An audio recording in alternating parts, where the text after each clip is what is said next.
I'm Chad Reed. I'm Hilary Langer. I'm Gil Jenkins. And this is Climate Positive. The way climate action will succeed is if you bring people along. And what does it take to not just have the technocratic ideas, but also the ability to explain those technocratic ideas and show the impact that they have on people is what is going to unlock whether 2024 goes in the way of good climate action or bad climate action. This week on Climate Positive, we're thrilled to welcome Akshat Rathi, senior reporter for Bloomberg News, host of the Zero podcast, and author of a fantastic new book called Climate Capitalism: Winning the Global Race to Zero Emissions and Solving the Crisis of Our Age. Climate Capitalism takes readers on a journey across 5 continents, tracking the unlikely heroes driving the fight against climate change. These narratives reveal how people, policy, and technology are converging to create a green economy that is not only possible, but profitable. I've been a big admirer of Akshat's work over the years, so having the opportunity to sit down with him and delve into the key insights from his book was quite special. I hope you find our ensuing discussion as engaging and enlightening as I did. Akshat, welcome to Climate Positive. Thank you for doing the show. Hey, thanks for having me. Could you tell us a little bit about what inspired you to write Climate Capitalism and how you found time to do this, given your prolific reporting schedule and podcasting duties? I mean, I started because I wanted a fun challenge, and that when I was trying to look at whether solutions are scaling around the world, I was finding examples everywhere. And it was a moment, at least when I pitched the book in 2019, where what I was seeing wasn't quite aligning with what people were feeling or people's perception of where climate solutions stood. So initially it began as an idea that I'm going to try and tell you about the places that you don't know about where these solutions are scaling, or you don't know how they scaled, because either they are happening in places that are hard to report from or hard to have visibility in, or are places where typically you don't get media attention going. But you know, as with books, it's a long journey. You take a long time to report them, write them, edit them, put them down. Own thinking about it evolved. And what I ended up with was a series of success stories at scale, but all of them kind of working in the capitalistic framework that we have and like tweaking it to make it work for tackling climate change, which is sort of, again, going against the grain of general environmental movement that says, look, it's the economic system. Unless you change it, we're not going to fix this problem. And we are starting to change it. You know, people would like to rip it apart and replace it with something. I don't know what that was, but at least we are starting to change it, and we're doing it in different ways around the world. And the book gives you examples of where that's happening and how to think about creating a framework for getting to zero emissions based on those success stories. Totally share that worldview and am appreciative of your work to put this all together in such a cogent and arresting read. Before we dig into a little bit more on the motivation behind the book, which you touched on, and the themes and some of the specific sections, I do want to just take a moment to have our listeners learn a little bit more about your own story. What inspired you to transition from a background in, is it organic chemistry and chemical engineering, to journalism? And then was there a moment, and you do talk about this in the book, where you really started to dig into climate solutions? So I know that's a multi-part, but you have a great anecdote in the book that I'd love for you to share. Yeah. Well, the book kind of starts with Donald Trump's 2016 presidential campaign, where he's talking about clean coal. And my editor's like, what the hell is that? And, you know, I was a science reporter at the time, and I was like, well, he doesn't know what he's talking about. but it's a thing, you know, it is a technology. You actually don't just take the coal, clean it, and then burn it. You actually take the coal, burn it, then clean it up by capturing the emissions.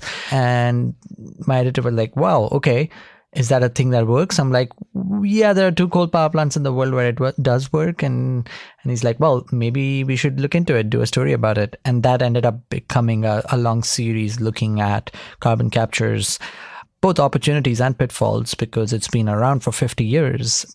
And, you know, that series kind of took off and viral. And as things happen, you know, it sort of hit a moment in the energy transition, but Trump having been elected and all these movements trying to figure out how to keep climate action going in the face of a presidency that was opposed to it.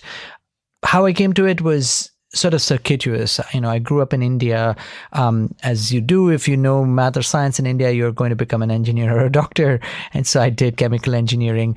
I suppose the only choice I made was I wanted to do chemical engineering rather than just engineering, because I like chemistry. And then the desire to study more chemistry ended up with me having to study for a PhD at Oxford doing organic chemistry.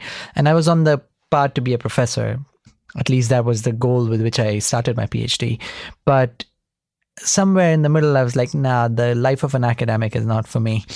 And I used to write as a hobby. And so I thought, well, maybe I could put some of my science skills to use here. It feels like there is room for better coverage of scientific topics for a general audience. Yes, that's a very diplomatic answer. There is indeed room. So I ended up doing that. So I started with science, and then of course Trump happened, and so now I'm a climate guy. I first met you in the hallway of the Atlantic Council during the Trump years. I can't remember the context, but we were, I think, in the same mode of reacting to what does this mean for climate action, and you were chronicling it, and I was advocating for the American renewable energy business. And what an interesting time that was for both of us, and maybe will be again. Anyways, we'll get into that later. Yes. Let's expand a bit more on the themes of the book that you touched on at the top. Obviously this notion you talk throughout in the beginning and throughout in the end, very simply, it's cheaper to save the world than to destroy it. And you illuminate that through these players that you chronicle who are sort of sitting at the intersection of politics, technology, and finance. Do you want to maybe expand a bit more on how you arrived at that theme before we jump into some of the rich narratives chronicled in the 12 chapters? I feel like another thing you have to do with books is to find your niche, right? There is growing literature around climate, and that's good. There's more journalism in the climate space. That's good. And so when I was trying to write this book, I wanted to focus on the solutions and what lessons we can learn from it. But I also wanted to figure out why they work at a very high macro level. And to me, the distillation of that is it's cheaper to save the world than to destroy it, because the economic case for climate action has now been made for many years, that the cost of doing something to reduce emissions, to meet climate goals, will be lower than the cost of dealing with the impacts that may come if you don't. Now, that is true at a macro level globally. That's true on a country level. In most countries, it's not always true at an individual's level. It's not always true even on a regional or a city level. But how do you take what is a clear economic case, but then make it work for all players in that space was sort of the animating point that I could bring through with the book and with the examples. Of course, there's a long way to get to net zero. And so you will need fundamental drivers that will push it. Obviously, technology has been one, and that's made the economic case easier because we have clean technologies that have been getting cheaper and cheaper, barring the inflation adjusted period of the last 2 years, but have been getting cheaper and cheaper. So that's still helped. Cheaper than many of the incumbents. Yeah. And the second thing that's helped is, sadly, climate impacts are here, and you can see them and you can feel them, and you yourself are affected by them. Almost all of the planet has people affected by climate impacts. Not everybody understands those. Not everybody appreciates the climate linkage of these extreme weather events, but more and more people do. So you've got that second force, which translates into a political force, into a campaigning force, into an activist force, but it's sort of the people force that's there. And then finally, even if you have the motivation from people to act and the technology is getting cheaper, you still need something that unlocks the politics, and that is policy. And to me, this book, it's climate capitalism, it's climate modifying capitalism, it's climate finding ways to shape policies so that capitalism can actually be a solution rather than a problem. I want to ask you later about reactions and maybe some of the criticisms. You alluded to the literature out there in the climate world. I'm sure you may observe, as I do, that sometimes the loudest voices in our space are focused on the doom, and that's real, but it's also, I think there's plenty of science that suggests that that is the worst thing we could do for action. It breeds inaction at this moment in time. We need that for the awareness. And then you've got the struggle with, sort of anti-capitalist views. I love that very early on you cite Noam Chomsky, who himself acknowledges that there's no possibility of overthrowing capitalism and managing the change we need on the timescale that climate change requires. So I thought that was very deft of you to put that in early. Is that kind of what you were getting at on, focus on the solutions without being Pollyannish, bring in the notion of reforming capitalism? It's a system we have largely throughout the world, and the opportunity is increasingly being recognized. Yeah, I think if you spend any time trying to grapple with the challenge that is climate change, you quickly get overwhelmed by how big it is, how much needs to be done, how big the forces against it are. And, doomism is, I would say, a natural reaction. You sometimes do feel helpless, and climate anxiety is real. It sort of shows up in this level of activism that has grown up, which is people are taking to the streets because they are so motivated once they realize how big a challenge this is. So it's not to say that, no, don't be a doomist. I think all narratives are valid given how big the challenge is. That's right. But the thing that needs to happen after you acknowledge the challenge is that you have to do something about it. And for different people, it might be different narrative that might force them to do something about it. Some people prefer to have the sort of apocalyptic optimism where they go and talk about how bad things are going to be, and that fires them up. For other people, it's, look, this is going to be a better world because the solutions are actually making everything better. It's not just about reducing emissions, it's about opportunities, it's about jobs. That's the way to get them motivated to do more. And for other people, it might just be, look, here's an opportunity. I'm going to make businesses work. I'm going to make a ton of money because that's where governments are going to be forced to act now. And I'm an entrepreneur and I want to try and solve a problem and make money. Whatever gets you motivated. It really isn't about the reason behind it. It's about what you do with it. That's beautifully said. Thank you for that. Let's talk specific chapters. I want to start by something that may be surprising to our listeners since we're talking about capitalism today, but could you share more on the story of chapter 3 about the Chinese bureaucrat, Wan Gang, I hope I pronounced that right, behind China's rapid growth in EVs? And more about that playbook. I was fascinated by that story. I'd never heard of this gentleman before. Yeah, it's if we write history well, and we typically don't because it's the winners who write history, but if we did write history well, he will stand taller than Elon Musk. That's not an overstatement. Wow. He is a Chinese born during the Cultural Revolution, during a period where the Chinese Communist Party thought cities had gone mad and that urban rich people had gone mad and that they had to go to farms to learn the ways of the way Chinese people live. And so he was, sent to farms and he found himself repairing tractors. And that's sort of the passion for automobile engineering that he got during that period.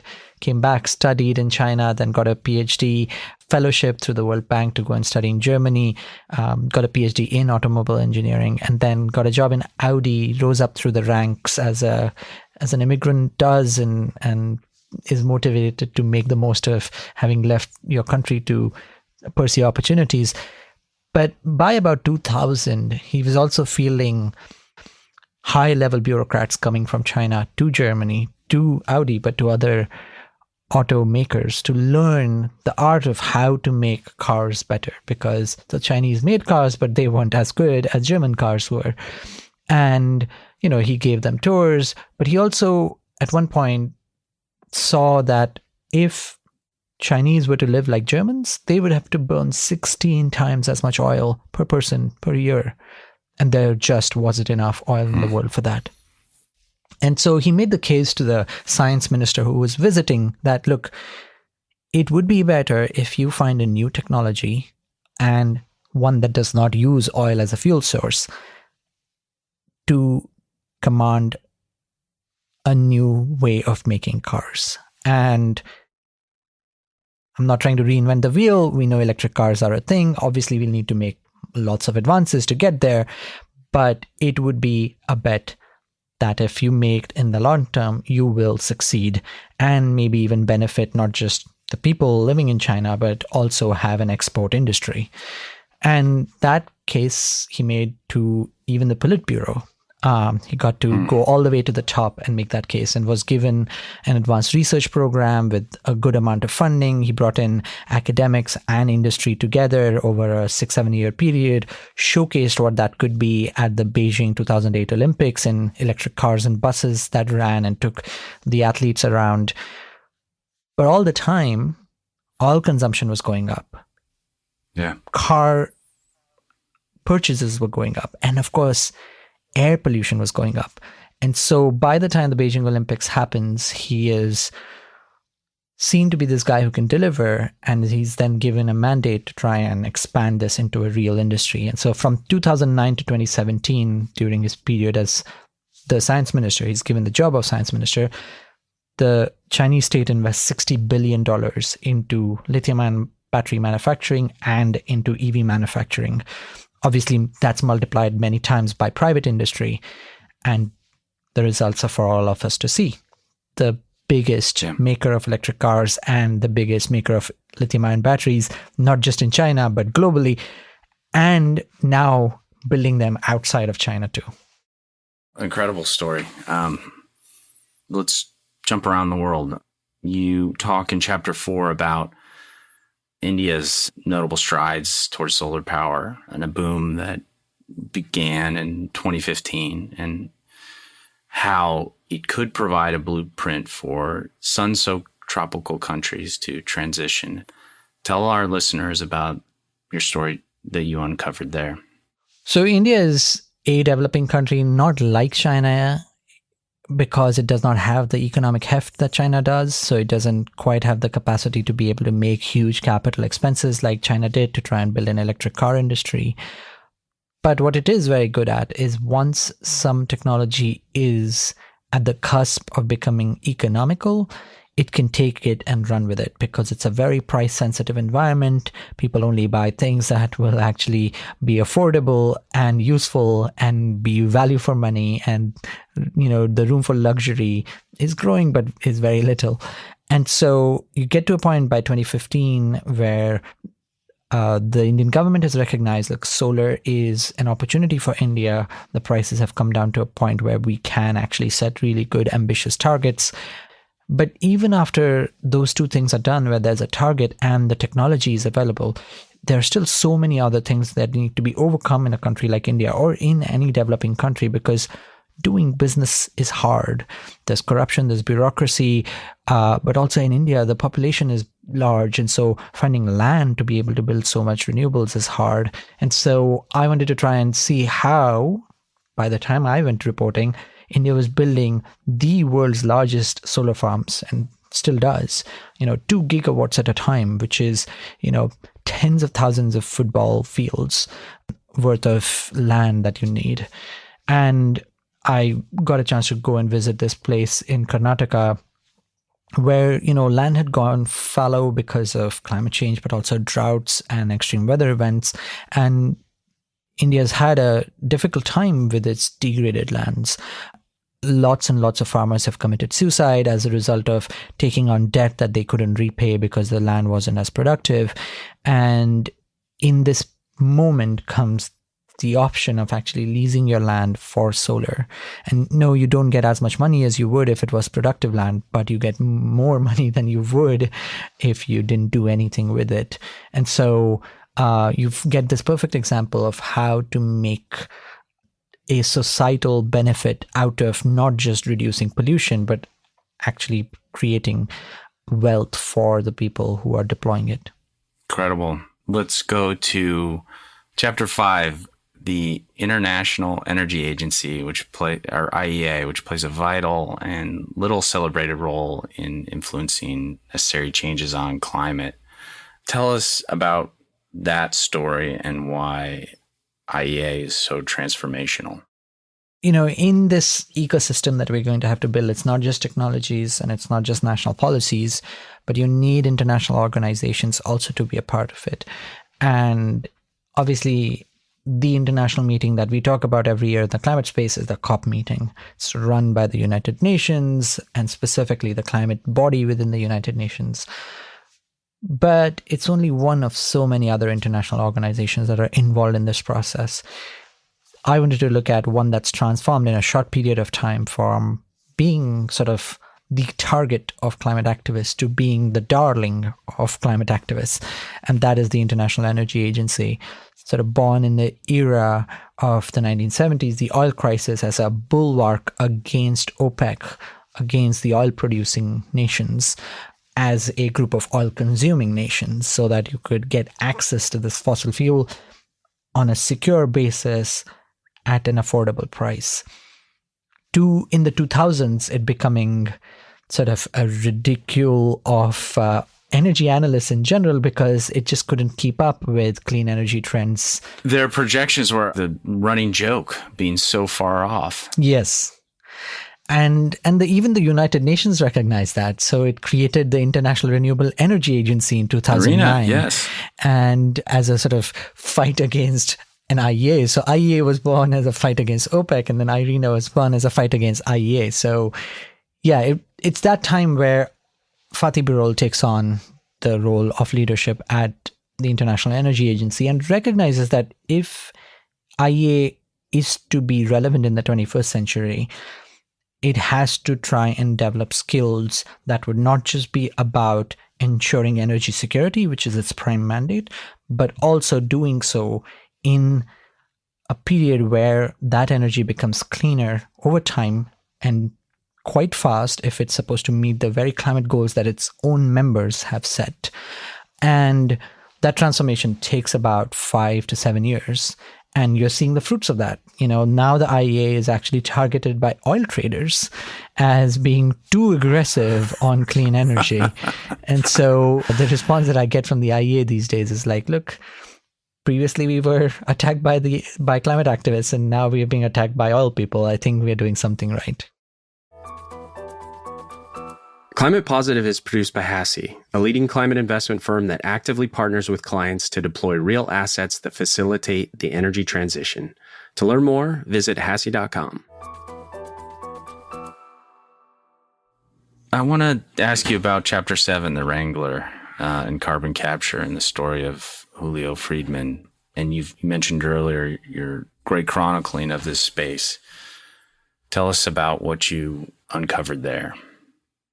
So Julio was a person who gave me sort of the education into carbon capture. He's somebody who spent time in ExxonMobil, in national labs, in government, in academia, in think tanks, and now in a startup. He's done sort of all these things in his career, and they've all been kind of related to carbon. He calls himself the carbon wrangler, and carbon capture has been a majority of that career. So to see how this technology, which has been around for 50 years, obviously around because it was useful, and that use was to actually extract more fossil fuels. So you capture the CO2, you put it in an oil field that's depleting and increase the production of oil. But because you're actually putting the CO2 into the ground, it actually stays there. And so you could use it for climate good. And since the 90s, a few ideas and few actual projects were being deployed to make use of this capability of carbon capture to do climate good. And so Julio comes in during the Obama era to try and figure out how to deploy some of these projects in the US. So the Department of Energy provides funding for some of these projects. And I take the example of two projects, one that is a success and one that is a failure, to try and learn what is needed. And the conclusion I come to is that A, you need policy support, obviously, but B, you also need actors who are going to build these projects who are actually committed to the transition. And when you don't have those actors, and in this case, it is the oil and gas industry that's going to build many of these carbon capture projects, without having that support mechanism, you don't get scale up. So as Julio says, the butts in the seats matter. It's the people who are doing the work and what their motivations are matters. So it sort of comes back to the big framework that we have. It's not just policy and technology, but you need the people to make it work. Would you agree that, at least in the US, given the enhancements to, I think it was known as the 45Q credit for carbon capture, we're starting to see that? It's still been a mixed success. 45Q has been enhanced. The amount of tax credit you get for each ton of CO2 that's being sunk into the ground is increased now.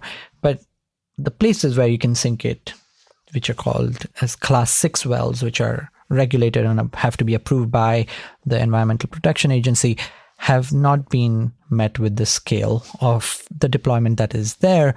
And that's why you haven't seen much steel in the ground yet. Yes, it's growing.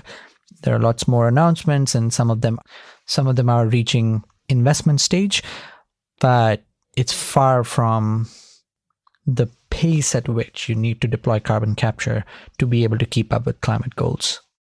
How about one more inspiring story you encountered during your research and covered in the book? Well, I live in the UK, and I have a chapter looking at what the UK has done, which, just purely objectively, the economy that has cut the most emissions since 1990. So the UK remains, on reducing emissions, the global leader. Of course, that sounds strange saying it today, where you have a prime minister and a party that is backtracking on climate goals, or at least rhetorically, not in policy. They just announced an £800 million subsidy for offshore wind deployment in the UK.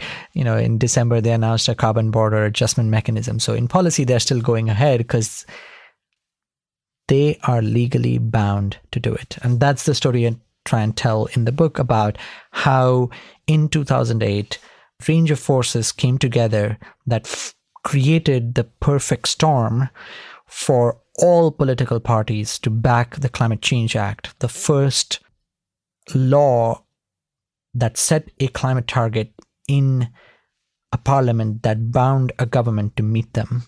And that structure that was created, which was about how do you get from where we are all the way to zero eventually, but also through what are called carbon budgets, where you give a government a 5-year period over which it cannot emit any more carbon.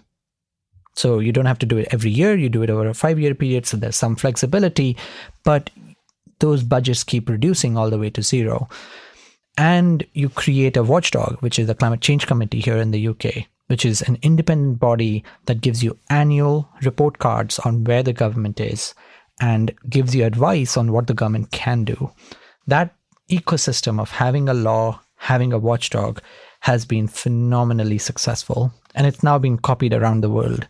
And I wanted to tell the story of how it happened and why, despite what you might hear as rhetorical backtracking, the UK is still very much committed to its climate goals, because it just cannot get out of the legal nature of it. Wow, we could learn a thing or two here in the United States. And the thing that enabled it is actually bipartisan politics. Labour Party was in power at the time. it wasn't particularly interested in trying to do much on climate. And then the Conservative Party under David Cameron comes out and says, actually, we see that people want climate action and we're going to make it our campaign issue. And we're actually going to get votes because we're going to campaign for climate action. And in doing so, they forced the Labour government to also up their game. And that's why you had this cross-party agreement to try and get a climate change act. And that's why the climate policies that have been set are only getting stricter and are continuing despite what the political rhetoric might be. What do you think are the common traits or characteristics just across all the stories that you share? I mean, if you look at it from the sort of framework of people, policy, and technology, the people side is really crucial. And you see a lot of these are, despite their place in the ecosystem, really entrepreneurial at heart. They may not be running a business, but they're always creative in trying to solve a problem because we've just not done anything like this ever, and nothing like this that's going to change everything around us. And so you just have to take on the size of the challenge, but then also come up with creative answers to that challenge. And a lot of these people have that entrepreneurial spirit. The other one is that because you have to do this everywhere all at once, you have to bring other people along. And so that is another thing that sort of shines through in all these people stories, is how they unlock the rest of the ecosystem to come along on this journey. And we're going to have to do that a lot more.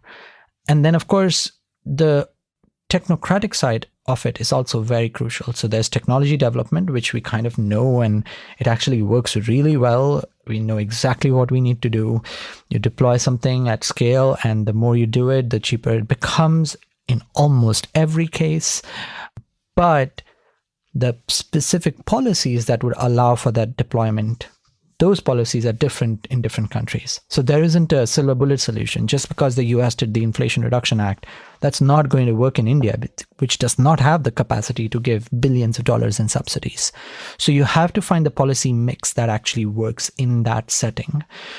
And that is not to say every setting is unique. You can learn from each other. So the IRA might actually work in Europe if they really wanted to spend all that money.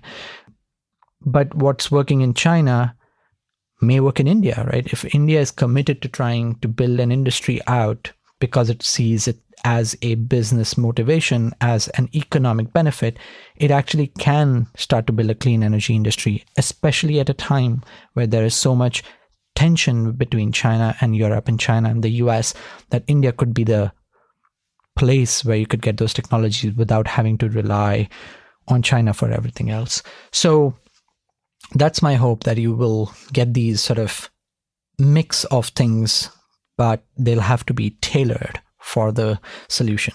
There isn't one thing that'll work.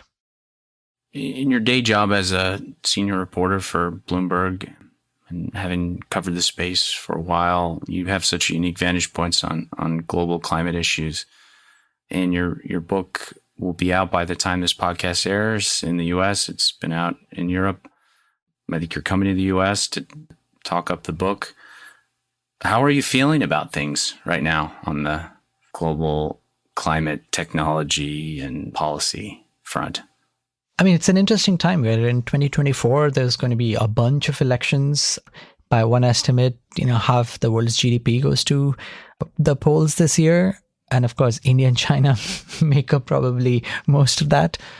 And what happens at the end of 2024 will make a big difference, because what happens in the US makes such a big difference. And so I'm looking out for that, keen to understand whether what seems like a very robust set of actions that a government has taken on climate, that is oriented not just to reduce emissions, but create jobs, create technology advantage, to create equity, whether that message actually lands. After all of this, the way climate action will succeed is if you bring people along. And what does it take to not just have the technocratic ideas, but also the ability to explain those technocratic ideas and show the impact that they have on people is what is going to unlock whether 2024 goes in the way of good climate action or bad climate action. And so very keen to see what 2024 looks like. And, as a journalist, sometimes I'm thankful. My job is actually to watch and learn and not be in it, because I can imagine it must be pretty stressful for the people who are in it. But as an observer, there's nothing more exciting to look out for in 2024. Great answer. I want to challenge you a bit, though. I have to ask, personally, how are you sort of managing your optimism and your hope for the future this year and at the end of 24? It's sort of funny because obviously the book is meant to look at solutions. And so by nature, it's optimistic because it's looking at the solutions. But it's not driven to try and make you be optimistic. I'm much more pragmatist. I'm like, okay, here's a problem. It needs to be solved. I suppose that's the engineer in me. It's not change. You are shaped by your education and the circumstances you are growing up in. And so this is a huge challenge. It needs to be solved. If it's not solved, we'll suffer the consequences. And so to me, what is interesting is actually there is so much happening on trying to solve it. And the fact that, I got into doing climate in the Trump era just sort of makes me a lot more resilient to the fact that actually really, yes, in the short term, everything matters, but in the long term, the direction is pretty clear. And yes, things will be bad for some people and things will be bad for some time, but the only way out is to actually do something about it. And nothing gives me more hope and optimism than just the sheer number of people involved in it. And that's why, to me, as an observer, as a journalist, it's the best time to be a climate journalist. You just get to be able to observe the world changing in front of you and to be able to tell the people around you why and how and what you can learn from it. Wow. How about feedback, reactions, positive or negative thus far? What are you hearing? It's been fun. I mean, my goal with the book was, I hope people learn from these examples and deploy them. I'm a journalist and my goal is to reach a big audience, as big an audience for the ideas and the stories that I have. And I was told, a book is a different beast. You get to A, spend a lot of time with it, and so you have to struggle through it, but B, it also reaches a different kind of audience, and that has proven to be the case. I feel like I've ended up in spaces that I would not usually end up in, and that's been really nice. Some of it I expected, which is like people are like, oh, this is optimistic. And I'm like, yeah, because it's about solutions. I'm not trying to tell you what's going wrong with climate. There are plenty of books that do that. Go read The Uninhabitable Earth if you want to feel the force of what climate change can be if you don't do anything about it. So yes, that's been the case. Yes. I thought it was great that the author, David Wallace Wells, gave you a book blurb. So even he, the writer of the ultimate doom text, which was great, but yes, it was. And then you also had the Kim Stanley Robinson, who wrote the very dark apocalyptic climate fiction books. She was inspired by your book. So tell those folks to look at the back cover. Yes, exactly. So that was one. The other one has been this sort of expected pushback on capitalism, and everybody rolls their eyes, and I feel like the phrase capitalism just means everything wrong to some people. And then you can't really disintegrate that. And I hope people can look past the fact that this is not about defending capitalism. It's about making capitalism work for the problem. And here are the examples of it. And so that is, again, an expected one. I would say unexpected ones have been that the nuance with which I have been asked questions in audiences that I've been to has been amazing. Just the level of understanding that I, as a journalist, my job is to know what is it that's missing in the public discussion, and they're stumping you at and sometimes I am stumped by how much they know, and sometimes I'm like, maybe I really don't need to explain how batteries work anymore, or maybe I really don't need to say what what the challenges with the grid are. I can just assume some of these things as I explain them. But so that to me has been fascinating. Like many of the places I go, people haven't read the book, they're going to buy the book or they're going to get the book. And so after a 10-minute discussion about what the book is about, they already have a ton of questions, because at some level, at least in these audiences, they've all grappled with climate and energy and the transition. And they all have questions, which has been fascinating. I know these are heavy lifts, but if you're writing a follow-up, let's say in 5 years, guesses on which sort of themes and chapters you're covering, maybe not people. I mean, what came to mind was like, one about how AI saved us, or is there a hydrogen chapter? Yeah, I mean, there's so many things that are missing in this book because there's so many solutions that are not working at scale. Technology-wise, yes, hydrogen, lab-grown meat, regenerative agriculture, even carbon capture. It's not really working at scale right now. Carbon removal is not working at scale. I have a chapter looking at the biggest project, but it's really quite tiny compared to what will be needed. But that's just technology. I think there are systemic levers that are not working right now, right? Global finance isn't working for climate right now. We don't know how to get trillions of dollars invested from developed economies into developing countries. We don't know how to compensate people. Yes, we've got a loss and damage fund. There's very little money in it. We just don't know how to give that money out, what that structure is going to look like. And of course, all of this has to happen in a period where we are seeing the politics of the right, where people are using climate action as a wedge issue to try and stoke unfounded worries about the cost of the transition or the freedoms that are being taken away. And I think that is such an interesting point. And I would love to be able to figure out, maybe if I write a next book, it's a big ordeal, but how do you bring along people on this transition? I don't think we've done enough of that. We've not done enough of that at scale. Many of the solutions we've deployed so far have been technocratic and haven't required sort of the public to come along for that journey. But I hope by 2030, by the end of this decade, we'll have many examples of how we've done that.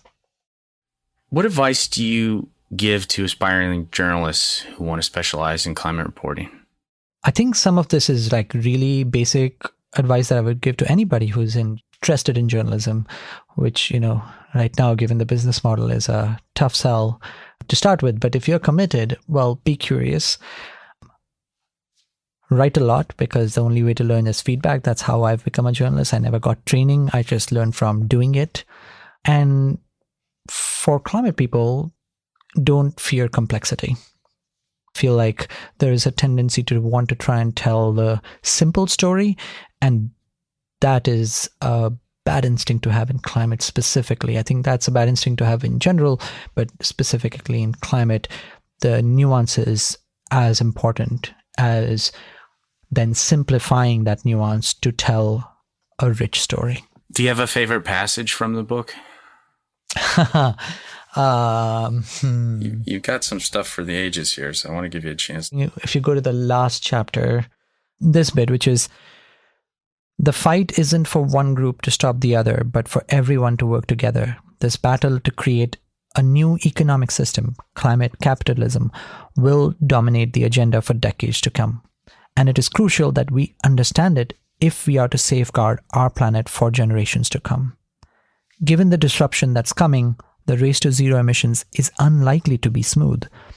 And if history is a guide, it will probably be a series of missteps. Still, all the main forces needed to tackle this problem, politics, technology, finance, are headed in the right direction, with more and more people diverting their focus to the solutions. Yes. Akshat, thank you for this. Thank you. This was a fun conversation. If you enjoyed this week's podcast, please leave us a rating and review on Apple and Spotify. It really helps us reach more listeners. You can also let us know what you thought via Twitter @ClimatePosiPod or email us at climatepositive@hasi.com. I'm Gil Jenkins, and this is Climate Positive.